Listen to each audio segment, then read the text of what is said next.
Okay, welcome back. This is our weekly meeting, and today we have one of our residents. This is Amber. Hello, everybody. Hi, Amber. So, Amber wanted to ask a question about meditation. So last week we did an episode on the philosophy of meditation, and I just wanted you to go into more detail on meditation, the actual act of meditation. Okay, there are three basic techniques of meditation. The first I would call contemplation, the second I would call concentration, and the third I would call deep meditation. Concentration are all those techniques, usually Christian, which are designed to think about something on the level of its meaning, like God is great. I guess that's a Muslim idea. Life is good. All those aphorism type of meditations, those are contemplative techniques. The conscious thinking mind, the surface of the mind as it were, is engaged in thinking about something in order to derive new vista levels of meaning about some topic. This is sometimes referred to as meditation, but I don't call it meditation, I call it contemplation. Reading something in the Bible and then contemplating on it. Okay? It can be very peaceful, but it's engaging the mind in sort of critical thinking. Okay? That a lot of methods are included in that category.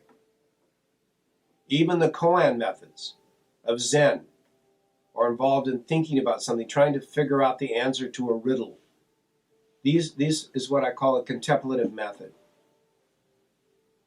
The second type I would call concentration. And there are many concentrative techniques, mostly yogic based. When I taught meditation in India, I taught in 1973 and 1974, and I was teaching in central India in Andhra Pradesh. And over about a year's 9-month period, I taught about 1,000 Indians meditation. And it was amazing because when I teach meditation, it's one-on-one in most cases, at least in those days.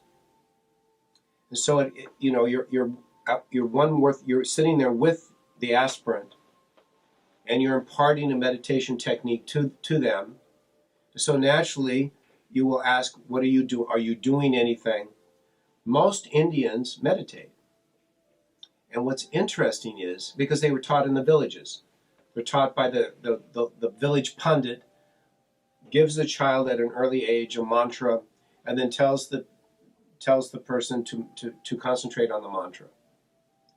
I don't know how many times I heard, "Mr. Robert, I've been meditating all my life, and all I ever get is a headache." And they're very upset. Many of them would cry because they feel so guilty. They know something's not right, but they can't figure out what it is because they're carrying out the instructions exactly as they were taught. So they're picking up a thought or an idea or a mantra, a sound, and then they're just drilling on it. They're just hammering that sound away, pounding it in their heads. These are concentrated techniques. Techniques of staring at something, not allowing the mind to waver. Many, many methods come under that category. Okay? Then there's what I call deep meditation. Deep meditation can involve a mantra as well, but it's not concentrating on the mantra. It's allowing the mantra to it's allowing it to be in the mind and then to basically let the sound drift away, to let the sound go. That method will lower the metabolic rate. That method will bring a very deep sense of peace. That method will lead to what's called samadhi, breathlessness. Because if there's any effort at all to think the mantra, this will raise the metabolic rate. Why? Because it takes more oxygen consumption to perform an effort. And samadhi is a state of complete effortlessness, a state of complete repose. One is hardly breathing at all. The brainwave patterns are synchronous theta over the whole scalp, and the thinking process has been basically subdued. This is not possible through effort. Effort's going the other way. That's why concentration does not produce the state of samadhi.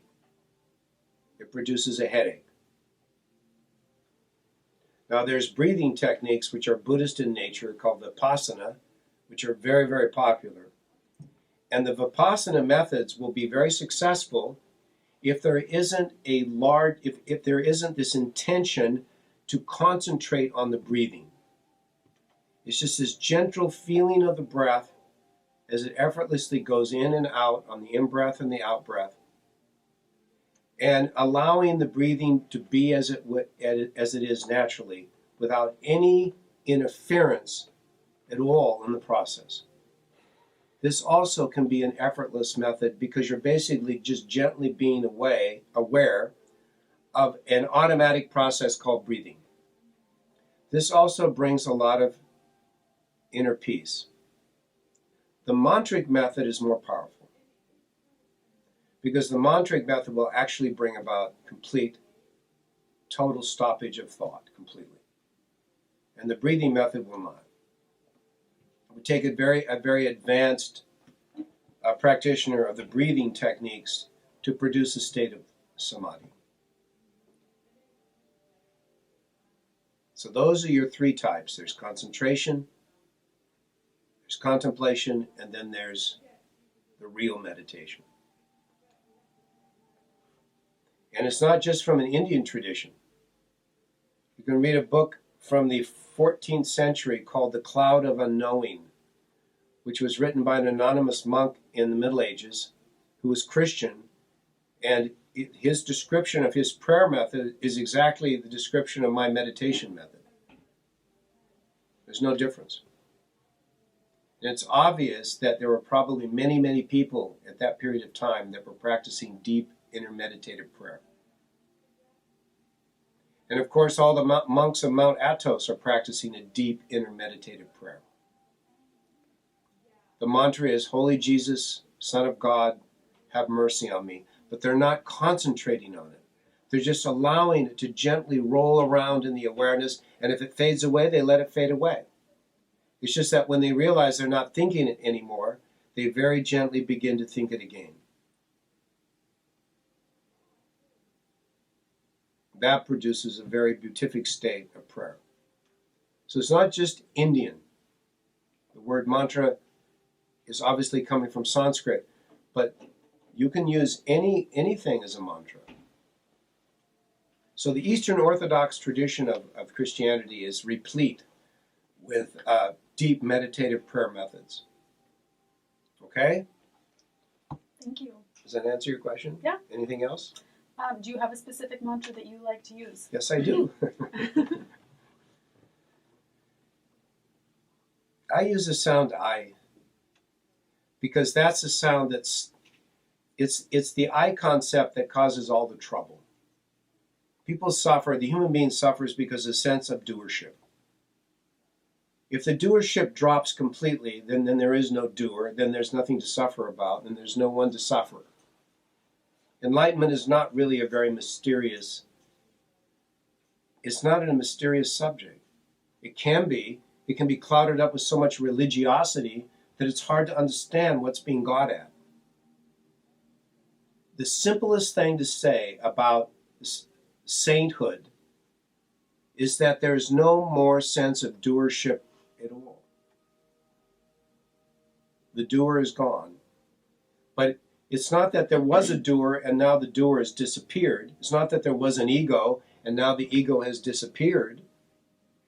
There is this dramatic, sudden, overwhelming, and irreversible realization that ego was never there in the first place. You never were the doer. You never did anything. Everything is happening spontaneously. The heart's beating spontaneously. The digestion's going on spontaneously. There's no doer. And thinking and feeling are going on spontaneously. There's no thinker. There's no feeler. There isn't. It's just this gigantic automatic machine run by source. You are the source. You're not the toaster. You're the electricity, and you're not making the toast. I mean, you are, but you're not. So people suffer because they insist on being the doer, and the truth is they're not. And a meditation method that's worth its salt is a meditation method that will quiet down the thinking process to at least give you the chance to have that realization. Meditation will not produce enlightenment. You are kidding yourself if you think that will happen. But it's better to have a quiet mind than an agitated one. So you can think about that, and we'll talk to you next week. Okay? Bye.